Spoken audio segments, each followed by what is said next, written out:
Vous savez, dans la vie, on a des personnes qui comptent pour nous, et puis qui comptent pour l'environnement dans lequel on a envie d'évoluer. Vous avez certainement, vous, des modèles, des personnes que vous avez regardées. Waouh. Et le fait que l'un d'entre eux soit ici aujourd'hui dit beaucoup sur l'ADN de l'accompagnement à l'INSEP. Et je voudrais vous présenter quelqu'un qui se présentera lui-même, mais qui pour moi est un 18e Dan en bienveillance. Hyper performant en coaching. François Délivré, qui a écrit l'un des tout premiers ouvrages qui s'appelle Le Grand Livre du Coaching, c'est ça ? Le métier du coaching, excusez-moi, les erreurs, le grand livre, il a...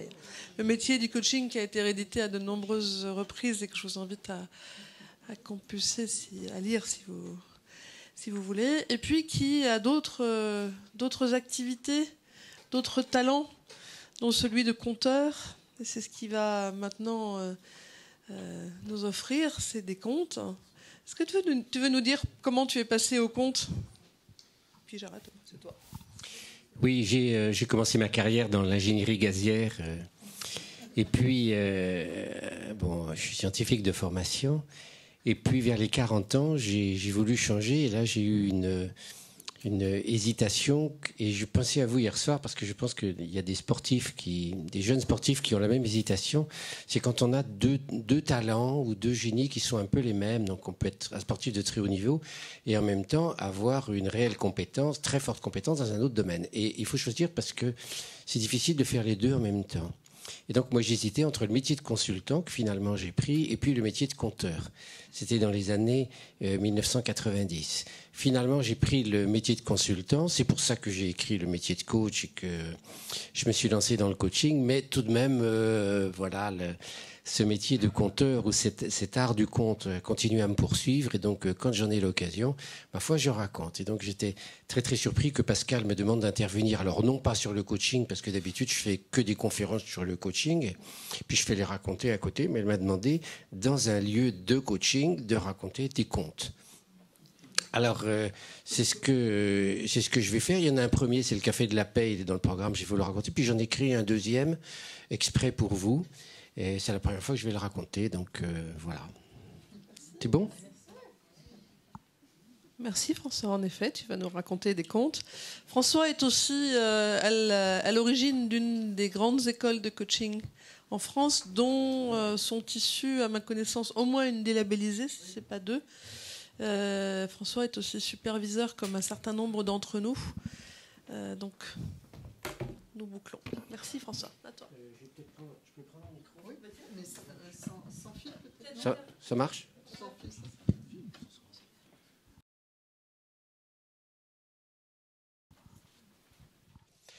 Merci. Peut-être quelques éléments de didactique. Je garde ma casquette ici professionnelle sur le support du conte que je vais raconter, le Café de la Paix.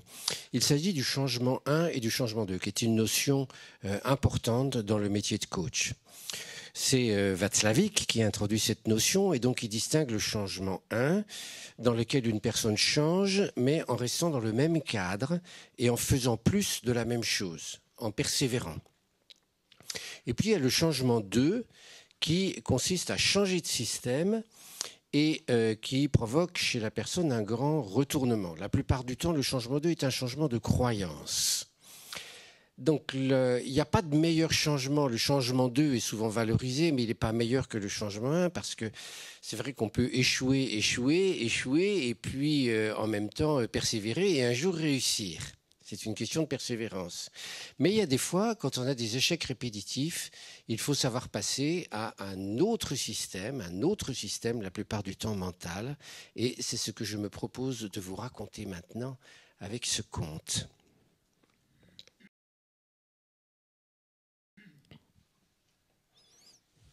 Il faut que je mette mon habit.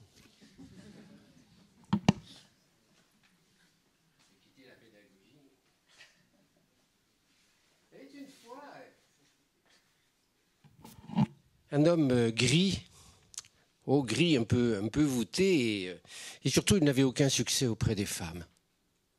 Et il en rêvait, il allait souvent au Café de la Paix où, paraît-il, les femmes se laissent volontiers séduire.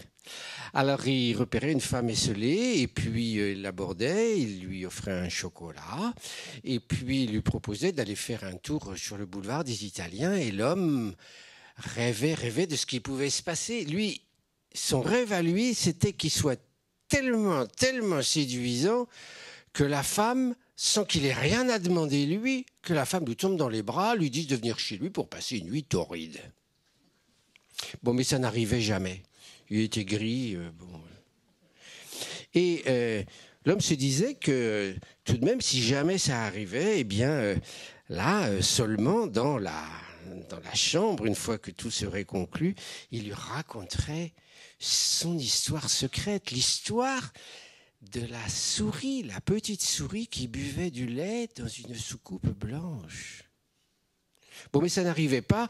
Et puis d'ailleurs, au Café de la Paix, les consommations sont hors de prix.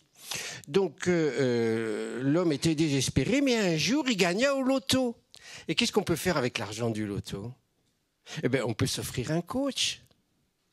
Et oui, il avait les moyens de s'offrir un coach. Et donc, l'homme se regarda devant une glace, et puis il vit qu'il était gris, il avait des habits gris. Il se dit, ben, ce qu'il me faut, c'est un coach d'habillement.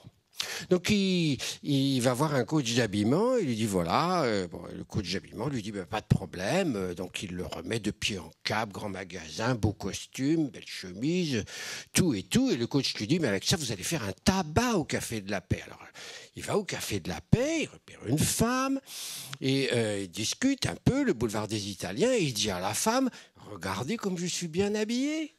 Ça serait normal, ça serait dans la logique des choses que vous ayez envie de moi. Et à ce moment-là, la femme le plaque et il se retrouve tout seul. Il retourne chez lui, il se regarde dans une glace, il voit qu'il a un gros ventre et puis des muscles un peu flasques. Il se dit, si je n'arrive pas à séduire les femmes, c'est parce que j'ai pas assez de muscles. Alors, il prend un coach de remise en forme. Donc gonflette, enfin tout, il vient à l'INSEP, bon, il fait tous les salles de muscule, bon, c'est beau, hein, c'est beau chez vous, hein, c'est beau. Donc bon, bref, au bout de quelques mois d'entraînement intensif, nickel, musclé, beau, pectoraux, tout, et donc le coach lui dit, ben ça, vous pouvez aller au Café de la Paix, vous allez voir, les femmes vont vous tomber dans les bras bien musclés d'ailleurs. Alors il y va. Il vise une femme, et puis sur le boulevard des Italiens, il lui dit, regardez-moi. Ça serait normal que vous ayez envie de moi. La femme le plaque. Il se dit, si je n'arrive pas à séduire les femmes, c'est que je ne sais pas les faire rire.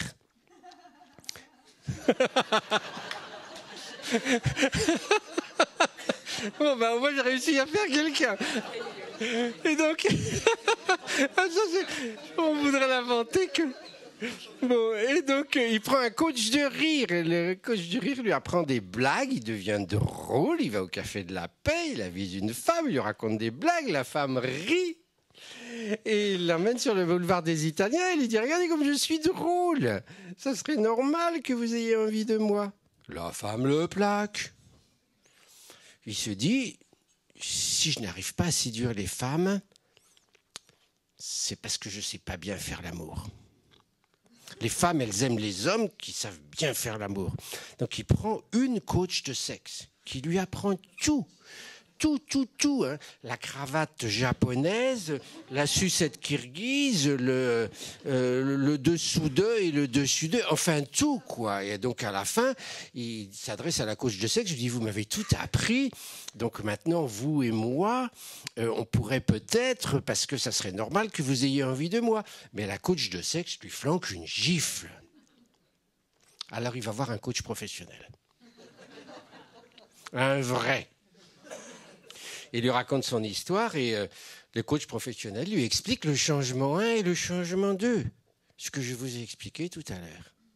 Et puis, il demande au monsieur ce qu'il en pense. Et ce monsieur dit, ben, je crois que c'est ce qui m'arrive depuis tout le temps. J'essaye de séduire les femmes avec les apparences. Mais apparemment, ça ne marche pas, puisque chaque fois que je montre une apparence, l'habit, les muscles, la femme me plaque. Et il demande au coach, il lui demande qu'est-ce que ça serait le changement d'eux. Et le coach dit, je ne sais pas. Mais ce que je sais, c'est que vous essayez d'attirer les femmes en montrant les apparences et que on ne peut pas exiger de quelqu'un qu'il ait envie de nous. On ne peut pas exiger de quelqu'un qui soit motivé. Ça doit venir de lui. Alors le monsieur réfléchit et il comprend qu'il lui faut renoncer.